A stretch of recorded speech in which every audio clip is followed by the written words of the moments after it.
When I picked my son up from school, he told me he hadn't been able to fall asleep during nap time. He said he'd seen someone who wasn't dressed like the teachers, walking around the classroom, staring at each child while they slept. I had access to the classroom cameras and checked them regularly throughout the day, so I figured it was just his imagination and didn't think much of it. And Vivian's mom, whose daughter was in the same class, suddenly messaged me privately. Vivian said she saw a teacher she didn't recognize watching her sleep at noon. It scared her, but I checked the security footage, and no one entered the classroom during nap time.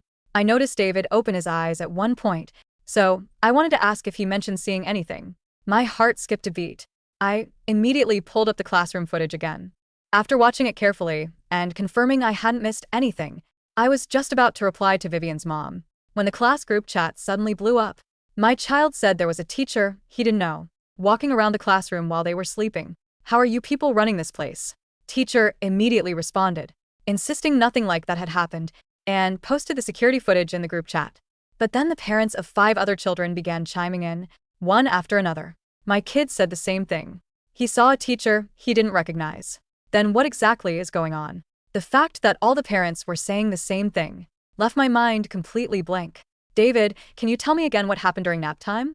I crouched down in front of him, keeping my voice as calm and neutral as possible, so I wouldn't lead him toward any particular answer.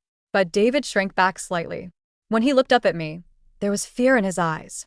It was a teacher dressed all in white, but her eyes were red like a rabbit's. And when she looked at me, they narrowed into little slits. Mommy, I was scared, so I squeezed my eyes shut really tight. My fingers curled into a fist. The security footage. There really had been a moment when David suddenly squeezed his eyes shut. Then a message popped up in the class group chat. I heard this preschool was built on an old cemetery. You don't think the kids saw some kind of ghost, do you? A chill crawled up my spine.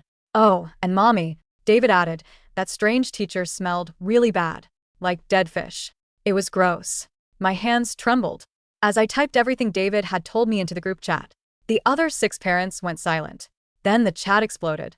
Vivian said the strange teacher was wearing white, too. She also said the teacher floated instead of walking. My kid said she was hovering in the air like a kite while she watched him sleep. Miss Watson? What exactly is going on? 7 children are all saying the same thing. You need to give us an explanation. But Miss Watson, who had been responding almost instantly before, suddenly went quiet. About 5 minutes later, she added the principal to the group chat. Our preschool has been operating for 12 years, and we've never had any paranormal incidents. Please don't frighten yourselves over this. You can all view the classroom security footage yourselves, and there's nothing unusual in it.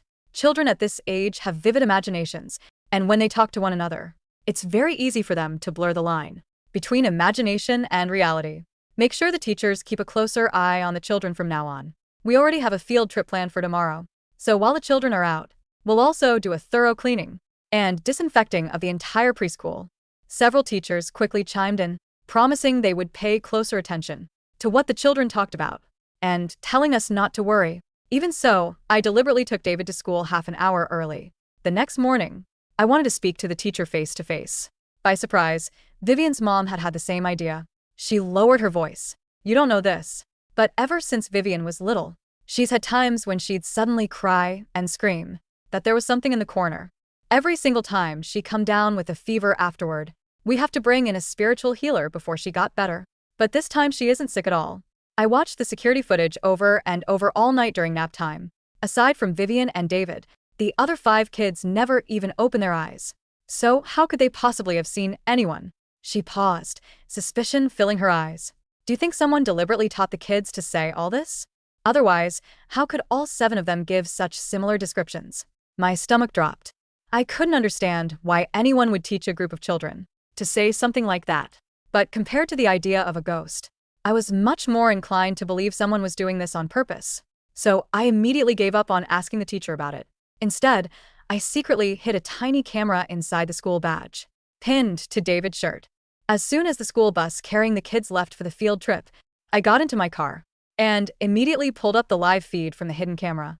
After going over the safety rules for the trip, the teachers LED'd the children in singing and told them stories. Everything was light-hearted and cheerful, mostly little lessons about staying safe while they were out. Nothing seemed unusual, and yet I couldn't shake the uneasy feeling in my gut. Just as one of the teachers bent down to get something from her bag, everything changed. David suddenly stood up and raised his hand, saying he needed to pee. But the next second, he froze in place. I couldn't see David himself from the camera angle, but I could clearly see the other 6 children turn toward the bus window at exactly the same time. None of them moved. It was as if something outside had completely captured their attention. Or worse, as if it were commanding them. The teacher straightened up and immediately noticed how strange they were acting. She glanced out the window. "There's nothing out there. What are you all looking at?" The children didn't react. They just kept staring blankly outside. When the teacher spoke again, there was an unmistakable tremor in her voice. "Kids, how about we sing another song together? Come on, look at me. I've got some stuffed animals you all like." But for 3 whole minutes, none of the children responded to anything around them, sat there completely vacant, as if their minds had simply switched off. My back was drenched in cold sweat. I swallowed the scream rising in my throat, just as I stepped on the gas, ready to chase after the bus. The children suddenly moved. They went right back to laughing and chattering, as if nothing had happened. David even hurried toward the teacher. "Is Watson? I need to pee." I could clearly see the fear in her eyes. Instead of responding to his request, she grabbed his little hand tightly and asked in a shaking voice, "David, what were you all looking at? Just now there was nothing outside the window. Didn't you hear me calling you? Why didn't you answer me?" But David only shouted anxiously, "I don't know what you're talking about. I need to pee. I can't hold it anymore." My heart sank. I knew my son. David always waited until the absolute last second before saying he needed to use the bathroom. If he had to wait even one more minute, he'd wet himself exactly like he did now. So, how had he managed to hold it for those 3 minutes? I didn't dare think about it. Ignoring David's sobs after wetting his pants, I switched screens and quickly called Emma Watson. The moment she answered, I heard her terrified scream through the phone. "Vivian." "No. Stop." "Miss Watson, what happened?" There was no answer. I hurriedly switched back to the camera feed. What I saw nearly made my heart leap out of my chest. At some point, one of the school bus windows had been opened. Vivian was already halfway out the window. Miss Watson practically threw herself across the bus and grabbed Vivian by the legs, yanking her back inside. But Vivian only whined in protest. "Let me go." The teacher and White said, "If I jump, I'll be able to float through the air just like her." Miss Watson and I both went pale. "Listen to me, Vivian. There is no teacher." And White. Before she could finish, the children immediately protested. "That's not true. She's flying right outside the bus. It's so cool. I'm going to do what she says and jump out so I can fly, too." "Me too. Me too." The children all started shouting at once. As they rushed toward the windows, they gritted their teeth and pushed at the windows with all their strength, trying desperately to open them. Then something even more terrifying happened. The camera started moving. David was heading straight for the window, too. "Driver, stop the bus. Stop the bus. David, stop. It's Mommy. Pick up the phone and listen to me." I screamed so hard. My voice cracked. Thankfully, David picked up the phone from the floor. He sounded thrilled. "Mommy," the teacher in White said, "if I do what she says, I can fly like Superman." I was terrified of frightening him, so I forced myself to stay calm. "Sweetheart, listen to Mommy. Sit down in your seat and don't move. If you jump out, you'll never see Mommy again. Is that what you want?" David hesitated. When he answered, he sounded hurt and confused. "Why wouldn't I see Mommy again? I don't want that." I was just about to respond when Miss Watson suddenly screamed. A second later, the shriek of tires spilled the phone. Then came a chorus of terrified screams. "David." Someone must have accidentally ended the call in the chaos. Camera tumbled into the narrow gap beneath one of the seats. My heart nearly stopped. I slammed my foot down on the gas as I raced after the bus. I sent the footage from the hidden camera to the class group chat, so the other parents could hurry to the scene, too. Then I immediately called my husband, Luther. Something happened to David. I think he encountered something supernatural. Don't you always have someone come check the site before your construction projects start? Get that spiritual master to come to the house and take a look at David. But Luther's voice came through the phone low and irritated. "Honey, you're having another episode." I froze. "What do you mean another?" I rushed to explain. "I'm not making this up. Yesterday, when I picked David up from school, he told me he saw a teacher during nap time who wasn't actually there." Luther cut me off before I could finish. "And now you're going to tell me every parent in the class said their child saw the same strange teacher, and all their stories matched perfectly?" My grip tightened around the phone. He continued, "Then you're going to tell me that on the bus today?" All 7 kids froze for exactly 3 minutes. After that, they tried to jump out the windows. And eventually you couldn't get in touch with Emma Watson. He was practically shouting by the end. I stared blankly ahead. How? How do you know that? Luther, who had sounded furious just seconds ago, suddenly let out a long, exhausted sigh. "Honey, please. Just listen. To me, okay? I'm already exhausted from work every day. If you're sick, get you help. I really don't have the energy to go through this with you again." I instantly realized my husband didn't believe a word I was saying.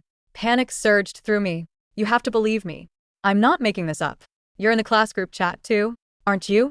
I fumbled with my phone and switched back to the messaging app. "You muted the group, right? Go check it. The messages are all there. That's proof."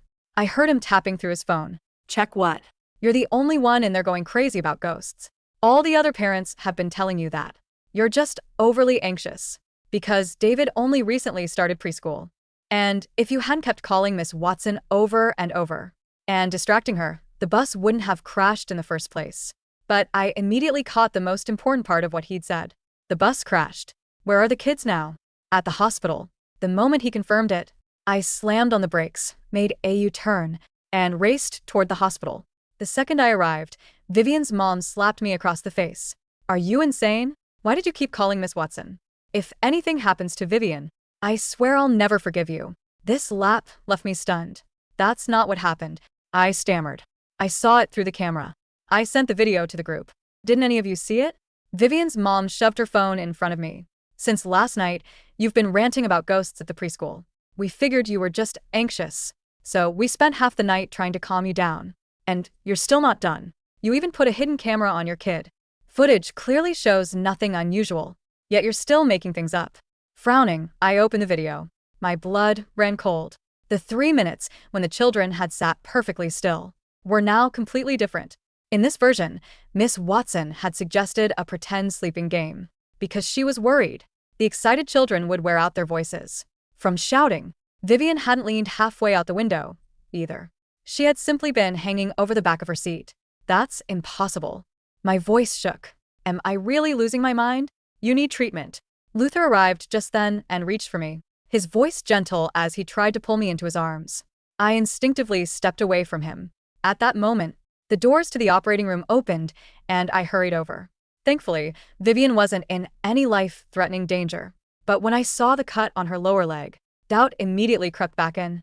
It was clearly a cut from broken glass, and I remembered exactly where she had been injured when, and yanked her back through the bus window.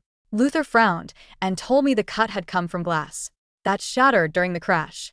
Under the hostile stares of the other parents, I mechanically wrapped my arms around David as he came running toward me. Then I instinctively checked him all over for injuries. That was when I saw the yellow button clenched in his palm. My mind went blank. I remembered it clearly. While I was watching the hidden camera feed, David had been crying and begging the driver to stop Because he needed to pee. In the commotion, he had torn a button off Emma Watson's clothes. I whipped around and stared at her. Then I froze. One of the buttons on her clothes was missing. This wasn't a hallucination. I hadn't imagined any of it. If the video I was looking at now was fake, then why was Miss Watson really missing the exact button David had pulled off? A terrifying possibility took shape in my mind. Ignoring everyone around me, I held David tightly against me and opened the hidden camera app.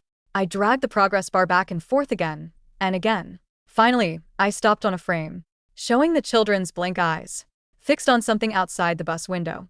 My fingers trembled. "I know who that strange teacher in white The children keep talking about is." I zoomed in on the frozen frame until the pixels fractured into jagged squares of light and shadow. The 6 children sat in their vinyl-backed seats, their chins tilted toward the upper corner of the bus window at an angle that defied natural curiosity. It wasn't the loose, wandering gaze of daydreamers. Their necks were rigid, the tendons strained beneath their soft skin, their eyes wide and unfocused. And there, in the curved reflection of the window pane, distorted by the tinted glass and the glare of the morning sun, was the silhouette. It was not a specter floating through solid air. It was a person suspended on the hydraulic maintenance platform of a white utility truck that had been pacing the school bus along the shoulder of Route 9. The figure was cloaked head to toe in a sterile, white chemical containment suit. The red rabbit eyes David had described were the crimson, glare-resistant filters of an industrial panoramic respirator mask. Around the neck of the suit hung a lanyard with an identification badge bearing a logo I knew intimately, a stylized geometric crane, the corporate emblem of Vanguard Geostructural Solutions, my husband's company. My thumb went numb against the glass of my phone. The fish smell. Trimethylamine. I remembered Luther coming home months ago, smelling of it after the city's sewer rezoning project, his work boots left on the porch because the chemical stench clung to rubber like grease. The floating was nothing more than an elevated boom arm extending from a moving utility vehicle perfectly matched to the bus's speed. And Luther's slip on the phone, the chilling precision with which he had recited every detail before I had uttered a single word. All 7 kids froze for exactly 3 minutes, tried to jump out the windows, couldn't get in touch with Emma Watson. He hadn't guessed. He hadn't deduced it. He was reading from an incident report. Honey. Luther's hand settled onto my shoulder. The weight of his fingers felt like lead weights sinking into my flesh. His palm was warm, dry, and steady, the touch of a man who believed every variable in the room was under his total control.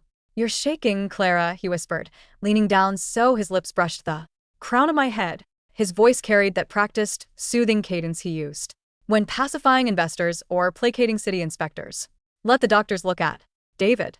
And let's get you something to calm your nerves. The emergency room. Doctor already agreed to write you a mild sedative. I looked up at him.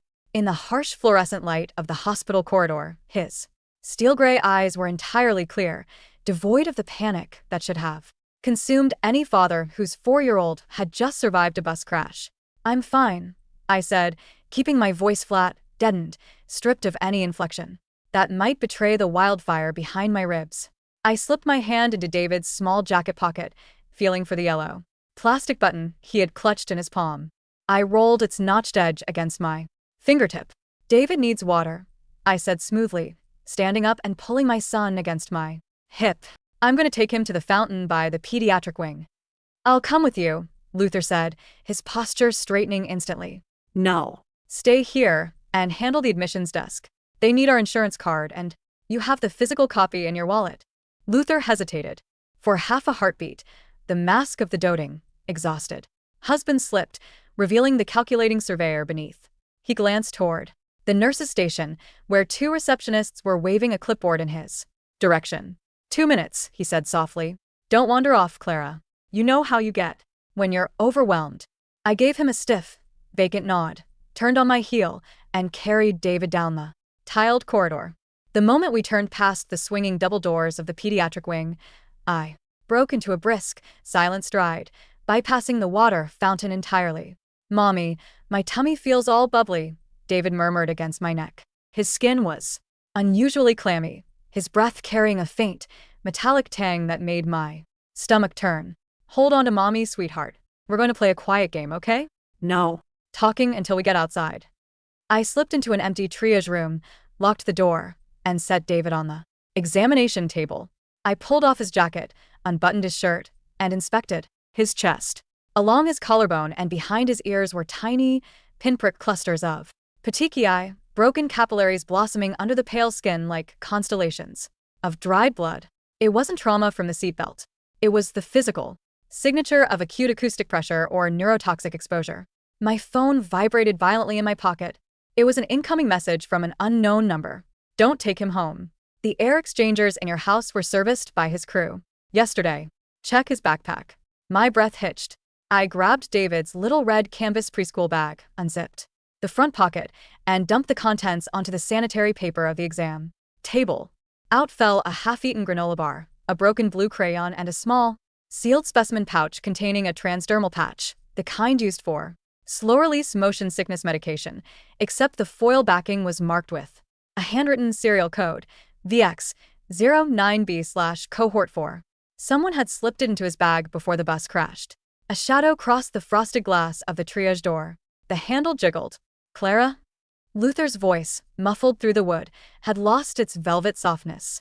It was clipped, precise, dangerous. Open the door. The doctor is ready for you. I didn't answer. I scooped up the backpack, shoved the patch into my bra, wrapped David in his coat, and moved to the low window on the far side of the room. It was an older wing of the county hospital. The ground floor window was fitted with a simple lever latch, designed to open 4 inches for ventilation. I took the steel tongue depressor from the examination jar, wedged it into the security limiter track, and leaned my entire body weight into it. With a sharp crack, the brass limiter snapped. I pushed the window wide, hoisted David through into the overgrown shrubbery outside, and tumbled out after him just as the triage door was kicked open. Behind us, Clara. I didn't look back. I scooped David into my arms and ran through the rain-slicked alleyway behind the hospital, heading directly for the municipal parking garage 2 blocks away where I had left our second car, the old sedan. Luther rarely bothered to track. The windshield wipers beat a steady, hypnotic rhythm against the glass as I drove north toward the industrial fringe of the county. David had fallen into an unnaturally deep slumber in the back seat, his head lolling against the headrest, his small chest rising and falling in shallow, rhythmic gasps. My hands were clamped to the steering wheel so hard my knuckles were bloodless. I pulled out my phone and dialed the number that had messaged me. It rang 4 times before clicking open. "Did you get out?" A woman's voice whispered. It was raspy, frayed at the edges, and shaking with barely suppressed terror. "Miss Watson?" I asked, recognizing the cadence beneath the tremor. "Turn off your phone's cellular data," she said hurriedly. "Pull the SIM card if You can. Luther's private network doesn't just manage the preschool's surveillance. It owns the cellular repeater towers installed on the water tank behind the school playground." "What is happening to my son?" I demanded, my voice cracking. "What did they do to the children on that bus?" A long, ragged exhale shuddered through the receiver. "It didn't start on the bus, Mrs. Vance. It started 3 months ago when the school board approved the Air Quality Enhancement Initiative funded by your husband's development grant. They installed closed-loop subfloor ventilation units in Classroom 3 and Classroom 5. They told the staff it was an advanced HEPA filtration system to combat seasonal mold. And the teacher in white? They weren't filtering the air," Emma Watson said, her voice dropping to a harsh whisper. "They were dosing them. Low-concentration aerosolized organophosphates combined with high-frequency acoustic entrainment during nap Time. It induces a microcatatonic state, makes the children suggestible, compliant, unable to distinguish dreams from sensory input." Why? The word felt foreign, absurd in its simplicity. Why would Luther do that to children? To his own son? "Because the land under the preschool isn't just an old cemetery, Clara," she said, her voice breaking. "It's a designated class, 1 hazardous runoff basin from the old chemical plating plant Luther bought out 8 years ago. The city was going to condemn his entire $200 million waterfront development if the leachate plume was discovered. So he built the preschool on top of the buffer zone to secure a long-term commercial zoning lock, and he's been running an active remediation project directly beneath the classroom foundations." My mind spun backward through 12 years of marriage, the late-night planning board meetings, the sudden influx of offshore capital, Luther's insistence that David attend this specific preschool, despite it being 40 minutes from our house, the way he meticulously checked David's fingernails every Sunday night, claiming he was looking for dirt when he was actually inspecting for cyanosis and chemical peeling. "The kids woke up today," Emma whispered. "The dosing valve malfunctioned during nap time yesterday. The concentration was too high. The children didn't sleep. They saw the technician in the hazmat suit changing the primary canister beneath the floor grate. That's why Luther had to stage the bus incident today." "The bus incident wasn't an accident," I said, cold realization freezing the marrow of my bones. "No," Emma said. "The bus was supposed to go over the guardrail at the quarry. Curve. A tragic mechanical failure. No survivors to testify about what they saw beneath the floorboards. The driver was one of Luther's plant managers." The road ahead seemed to dissolve into a gray blur. "Why are you telling me this, Emma?" "Because Vivian is my niece," the teacher sobbed. "And because I was the one who pulled the emergency brake when the driver took his hands off the wheel. Look in your glove compartment. If you're driving Luther's old sedan, the master keycard for the sublevel utility station is taped beneath the fuse box." The rain had turned into a steady, freezing drizzle by the time I reached the rear gate of the St. Jude Early Learning Center. The campus was deserted. Crime scene tape fluttered lazily from the yellow posts surrounding the bus loading zone. The main building, a cheerful, single-story, red brick structure adorned with cartoon murals of sunflowers and caterpillars, stood dark and hollow against the gray afternoon sky. I left David locked in the car, wrapped in 2 wool blankets, hidden beneath my winter coat on the floorboard behind the driver's seat. "Mommy will be back in 5 minutes," I had whispered, kissing his cold forehead. He had only nodded weakly, his eyelids heavy, his small hand weakly gripping my sleeve before slipping away. I slipped through the perimeter fence where the chain link had been unbolted, near the utility shed. In my hand, I held the heavy brass crowbar from the car's emergency kit and the black magnetic keycard I had retrieved from beneath the sedan's fuse box. The interior of classroom 3 smelled not of finger paint or apple juice, but of scorched electrical wiring and damp lime. The colorful foam mats had been dragged away from the reading corner. In their place sat a heavy steel access hatch, its perimeter sealed with industrial silicone that had been freshly cut open with a utility knife. I knelt by the hatch, swiped the keycard against the unbranded black reader, mounted on the baseboard, and pulled the ring handle. The heavy steel slab swung upward on pneumatic hinges with a low, pneumatic hiss. A blast of cold, chemical-laden air hit my face, the sharp, nauseating stench of rotten fish and chlorine. I clicked on my flashlight and climbed down the aluminum rungs into the darkness. Below. The space beneath the preschool was not a standard crawl space. It was a concrete-lined bunker, 30 feet wide, stretching beneath the entire foundation of the West Wing. Heavy PVC conduit lines ran along the ceiling like exposed veins, feeding into 3 massive steel containment vats labeled with biohazard warnings and the logo of Vanguard Geostructural Solutions. In the center of the room sat a monitoring desk equipped with 4 computer monitors, an automated chemical injection manifold, and a rack of digital video recorders. I stepped toward the monitors. The screens were live. They displayed 12 distinct camera feeds from inside my own home: the living room, the kitchen, the hallway, and David's bedroom. On the primary screen was a high-resolution real-time stream of the master bedroom, showing 2 men in gray utility uniforms systematically emptying my filing cabinets and packing my hard drives into black plastic crates. Beside the monitors lay a stack of medical intake forms, stamped with the seal of the Pinewood Psychiatric Institute, a private, high-security facility 2 counties away. The patient name on the top form was already filled out: Clara Vance.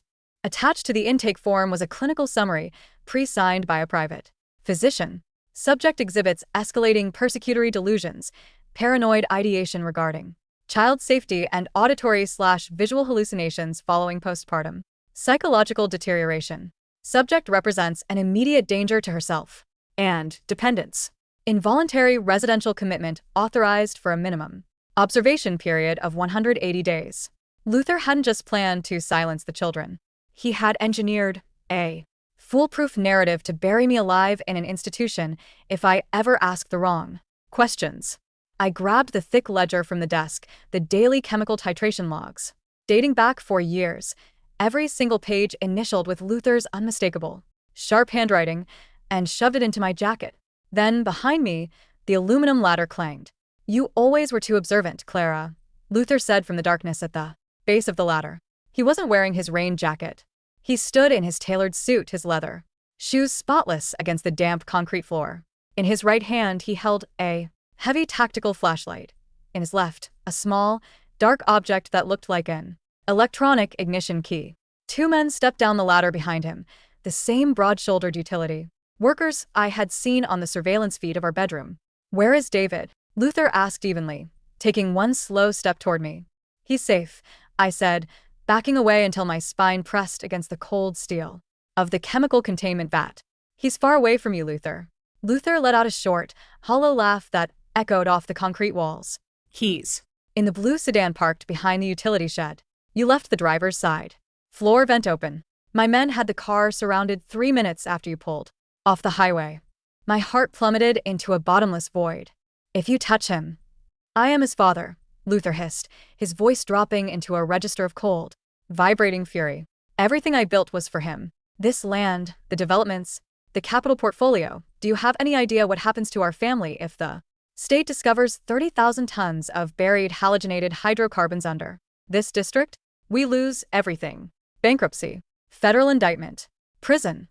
"You poisoned him," I screamed, the sound tearing from my throat. "You dosed 7 4-year-old children with neurotoxins to cover your balance sheet. It was supposed to be a temporary stabilization, Luther said, his voice terrifyingly calm again, as though he were explaining an overrun budget to a municipal board. The remediation compound was designed to neutralize the vapor intrusion while the subslab bioremediation bacteria colonized the soil. The Children were only supposed to experience mild drowsiness during nap time. It Was a minimal exposure profile. Acceptable collateral risk. They tried to jump out of a moving bus, Luther, because the dosage valve drifted, he snapped, his composure cracking. which Is why the bus was supposed to be dealt with cleanly. But you interfered. You put a camera on him. You started shouting in group chats. You forced my hand, Clara. He raised his hand and signaled the 2 men behind him. Take her, Luther said quietly. The ambulance from Pinewood is waiting at the south gate. By the time the sedative wears off, the preschool will have suffered a catastrophic gas explosion due to an undetected methane leak from the old landfill below. The state will close the file within 48 hours. The 2 men stepped forward, their heavy rubber-soled boots squeaking against the wet floor. I didn't scream. I didn't plead. Instead, I reached behind my back, gripped the brass emergency pressure release valve on the primary containment vat, and yanked it downward with all my strength. The valve sheared off with a deafening, metallic screech. A pressurized plume of concentrated vapor, thick, freezing, and reeking of blinding ammonia and sulfur, erupted directly into the enclosed bunker.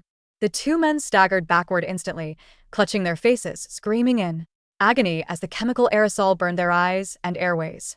Luther dropped his flashlight, coughing violently, throwing his forearm over his mouth and nose as the dense white fog filled the room within seconds. Clara, he choked out, blind and stumbling. The ventilation shut it off. I pulled my shirt over my nose, dropped to my knees where the air was marginally clearer, and scrambled beneath the cover of the white cloud toward the maintenance platform at the far end of the chamber. I didn't climb toward the preschool classroom. I climbed the secondary exhaust shaft that led directly to the roof of the facility, the maintenance ladder used by the technicians. I burst through the rooftop hatch into the freezing rain, gasping for clean air, my lungs burning like fire. Below me, in the schoolyard, the flashing lights of 3 vehicles illuminated the asphalt. 2 of them were Luther's unmarked utility vans. The third was a white and blue municipal police cruiser, followed closely by a black SUV with county emergency management plates. Standing beside the cruiser, drenched in rain, was Emma Watson. In her arms, wrapped tightly in her yellow rain jacket, was David. And standing beside them, clutching her daughter Vivian, was Vivian's mother, her phone held high, recording the entire perimeter as Luther's private security. Guards attempted to block the entrance. When I sent the hidden camera footage to the class group chat from the highway, I hadn't just sent the video file. I had attached the raw metadata, the cellular repeater logs Emma had forwarded me, and the vehicle registration of the Vanguard utility truck pacing the bus. Vivian's mother hadn't slapped me at the hospital out of anger at my delusions. She had slapped me because Luther's men were standing directly behind me in the lobby, watching our every move. The moment I fled, she had taken Emma Watson straight to the state police barracks. Below on the roofline, the heavy steel exhaust vents began to shudder as the emergency pressure failsafes tripped throughout the subterranean bunker.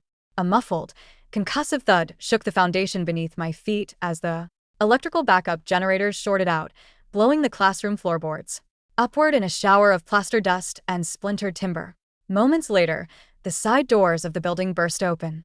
Luther stumbled out onto the muddy lawn on his hands and knees, retching violently, his tailored suit soaked in chemical sludge, his eyes swollen shut, and streaming tears from the caustic vapor.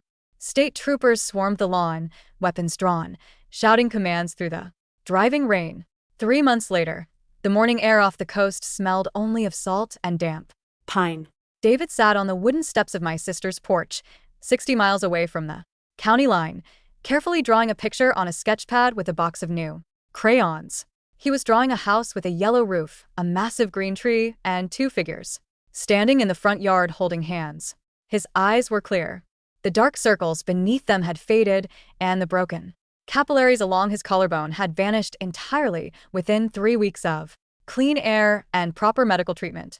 I sat beside him, holding a steaming mug of black coffee, watching the morning mist rise off the tidal marsh. The state attorney general had unsealed a 47-count indictment the Previous Tuesday, corporate manslaughter, environmental terrorism, reckless endangerment, evidence tampering, and racketeering. Vanguard Geostructural Solutions had been dissolved under a federal receivership, its assets frozen to establish a long-term medical monitoring fund for the 42 children who had passed through Classroom 3 over the last 4 years. Luther was being held without bail in a federal detention center awaiting trial. Mommy? David asked suddenly, setting down his red crayon. My hand tightened slightly around my mug. Yes, sweetheart. Is the lady in white still flying? He asked softly, his gaze fixed on the clouds moving across the bay. I set my mug down on the weathered wood, pulled him onto my lap, and wrapped my arms around his small, sturdy shoulders. No, David, I whispered into his hair, breathing in the clean, sweet scent of baby shampoo and soap. There was never a lady in white, just a very bad man who tried to hide in the dark. David leaned back against my chest, thought about it for a moment, and picked up his blue crayon to color in the open, endless sky.